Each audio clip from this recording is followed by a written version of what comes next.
A quick description on my family. We were always seen as a perfect family. My mom was at home while my dad worked as a doctor after getting his doctor's at Harvard Medical School. They had me and my younger sister Allison, and trust me, they got us to get good grades. My parents wanted us to go to college and become successful just like them. The only thing that was unusual was that my parents always tied and locked my sister in her bedroom every night. I found it quite frankly weird, but never asked any questions because I didn't want to seem rude. They always told me not to question my elders. My parents were going out for my dad's birthday party in San Francisco and trusted me enough to not get a babysitter and to follow the same routine for my sister. Usually my parents had my aunt babysit us and do the whole bed thing, but she died a couple of months ago, so there was really no other way. Now was my chance. I was going to find out the truth. Now, honey, remember to tie her to bed before 9:30 p.m. and lock the door. My mother said to me before following my father out the door. Then she turned to me with a straight face. And do not, I repeat, do not unlock that bedroom no matter what. Call us on the phone in the living room if an emergency. That sent shivers down my spine.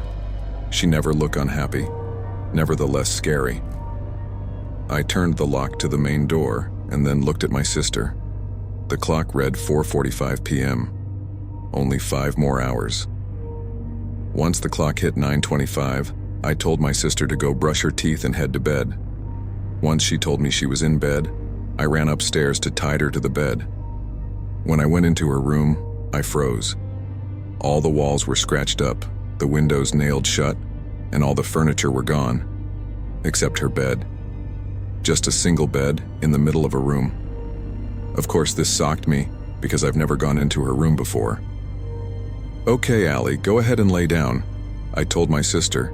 She laid down and I tied her up. How the hell could she possibly be comfortable? I left her room after but did not lock the door. I wanted to see if anything really happens. I went to my room shortly after and watched some TV to pass the time. Around 11:00 p.m., I started hearing growling. I brushed it off as it could have been my Rottweiler, Peanut, growling at someone walking past out front door. Then 12 a.m. hit. The growling grew louder and then I heard a door open. My sister's bedroom door. What the fuck was she doing? Walking around 12 in the morning for? I could hear her go downstairs, and that's when the growling stopped. Everything went silent. Then I could hear Peanut start whining. I got up from my bed and slowly opened my door. As I was walking down the stairs, I noticed a trail of blood go from the living room to the kitchen. Right next to the end of the stairs was the archway to the kitchen. I peeked my head into the archway to see Allison eating something bloody. Allison, what are you? I stopped dead sentence as Allison turned around for me to see Peanut in her hands and mouth. She killed him and was eating him raw.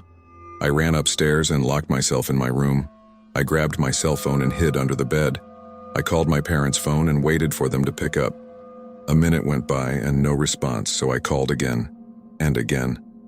I called 10 times and no response. Fuck, I was out of luck. Then my phone buzzed. A random number? Hello? I asked. Oh God, honey, I'm so sorry. Both of our phones were dead. What wrong? My mom responded. Mom, I forgot to lock the door and now Allison was just eating Peanut. What do I do? I asked.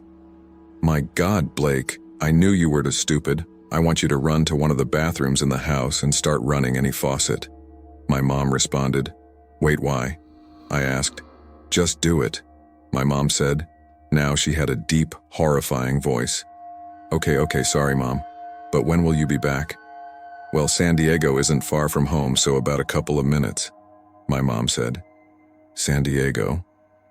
I thought it was San Francisco. Maybe they just changed plans. Okay, love you, please hurry.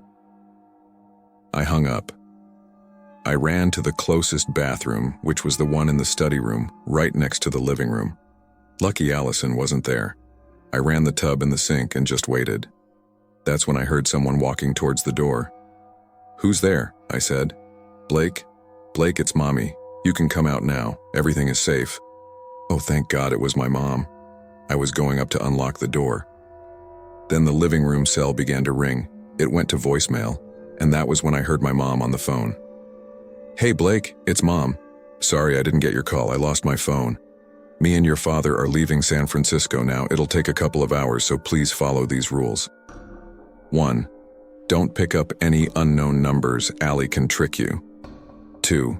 Don't make any noise, especially through the pipes, she can hear pretty clearly. 3. Lastly, do not listen to any voices, they aren't us." The message ended. I fortunately didn't open the door yet. "Blake, open the fucking door now!" I could hear what must have been Allison but sounded demonic.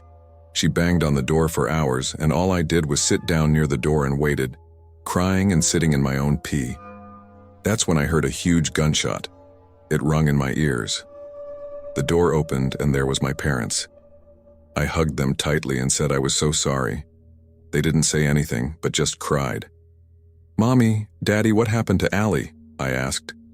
"We have no clue. Even my team couldn't come up with an answer." My dad said, "It started when she was around 5, she would just bite us, then it turned into eating alive animals. Then around 7, she tried to kill us. We didn't want to scare you, so we didn't tell you. I'm so sorry, honey." My mom explained, "Well, we have to make this look like an accident." My dad said, "We all cleaned up the scene and made it look like a suicide. We also wrote a letter about how Allie felt pressured and wanted to end it because of it.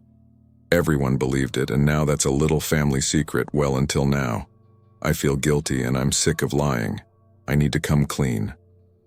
The voices are growing louder, and I want to put myself out there before I leave this earth. Goodbye. Tell my mom and dad I love them." On the 3rd night Jacob didn't come out of his room, I got the courage to bring it up to Mom. "People don't sleep for this long," I said. She was cooking a casserole, the 6th one this week. We were running out of fridge space for the leftovers, but she kept making more. I would watch her from the corner of the kitchen, her posture curved and her newly grayed hair hanging over the food. I walked over and tugged at her sleeve, but she didn't respond. She was slathering butter on the top crust.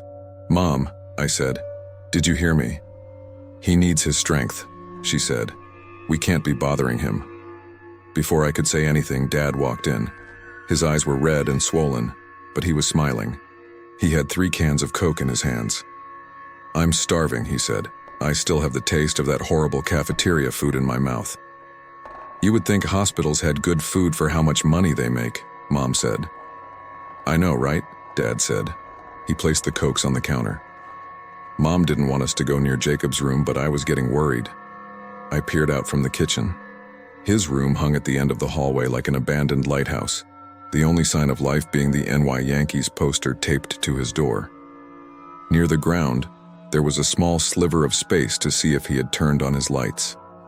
It was still dark, as it had been for the last 3 days. I turned back to Mom.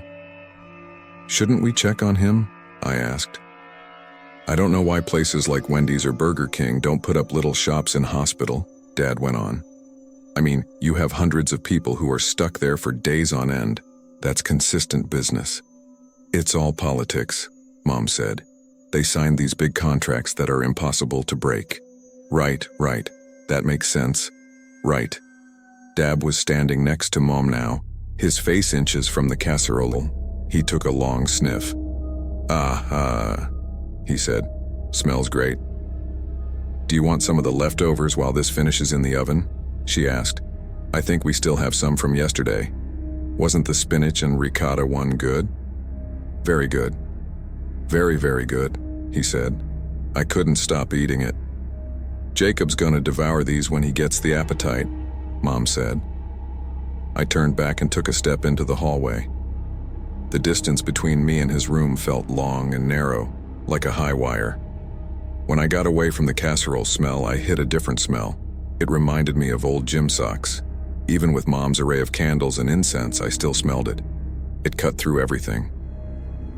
The last time I saw Jacob was on the drive home from his treatment. His face was a pale green and his eyes kept rolling back. Mom said I had to keep talking to him, to keep his focus. I told him about my friends from school and how they keep pranking the teacher by putting tacks on her chair. It wasn't true. I saw it on a TV show once, but I was running out of material. It didn't matter though. Jacob didn't even respond. All he did was cough. Pink drool was spilling onto his t-shirt. "Danny," Mom said, "why don't you heat up some of those leftovers? We're all craving that spinach and ricotta casserole." "I can't stop thinking about it," Dad said. "I was dreaming about it last night." I ignored them. I kept my focus on my brother's door. I didn't dream about the casserole like Dad. I kept having a different dream. My brother was running into my room and flicking my ear. It was a game we used to play. We would tiptoe up to the other's door, then wait for our moment. Then the attacker ran in and got 1 or 2 good flicks before retreating. In my dream, though, Jacob would run in and flick me, but I wouldn't move. I just stood there. He would flick and laugh, then flick some more. Sometimes he would flick so hard my ear flew off. "Earth to Danny," Dad said, snapping his fingers in my face. He was standing in front of me, blocking my view of Jacob's door. "Do you mind heating up 4 portions of the casserole in case Jacob wants some? We're going to eat that before this next casserole because we want to make sure Jacob's able to try it because, in my opinion, it was definitely one of your mom's best." I looked up at him and held my eye contact. I couldn't say what I was thinking, so I wanted Dad to feel it. Maybe, if I stared long enough, my feelings would translate. But Dad looked at me for only a moment, then away. In that brief connection, though, I saw something I didn't want to see. It was like staring down the tunnel of the world's deepest well. "Come on now," he said. He grabbed my shoulders and turned me around. His voice got heavier. "You're going to want to heat up each piece individually because if you do them all at once, then you won't get even heat through the pieces, and you'll probably have a couple that are too hot and others that are too cold. And then Jacob won't get the full picture of how good these casseroles are." Dad let go of my shoulders and walked ahead of me, but I stayed in the hallway a moment longer. I turned to look at my brother's door one last time. I fantasized about walking up to it and going inside, but I was afraid Mom would yell at me. Besides, I never liked going in there. He had a puke bucket next to his bed which always had pink splatters in it, and there were always clumps of hair on his pillows. Back before the last hospital visit, Mom would make me go in there and talk to him, but I always made up some excuse like I had a cold and didn't want to get him sick. When I couldn't get out of it, I would stay in there for a few minutes and watch him try to breathe. I would tell him about some TV episode I saw, then run back to my room. I looked up. I thought I was walking back to the kitchen, but I was moving toward the door.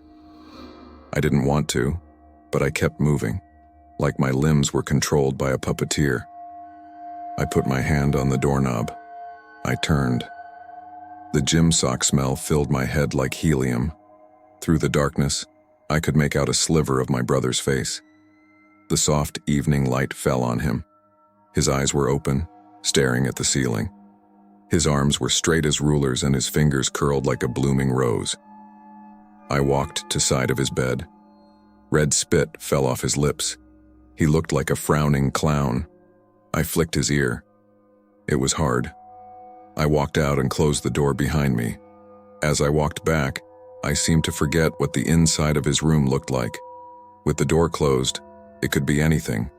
Jacob could be doing jumping jacks, or reading comic books, or plotting his next ear flick attack. When I walked into the kitchen, I heated up 4 plates of spinach and ricotta casserole. When they were done, I wrapped Jacob's plate in aluminum foil and put it in the oven to keep warm.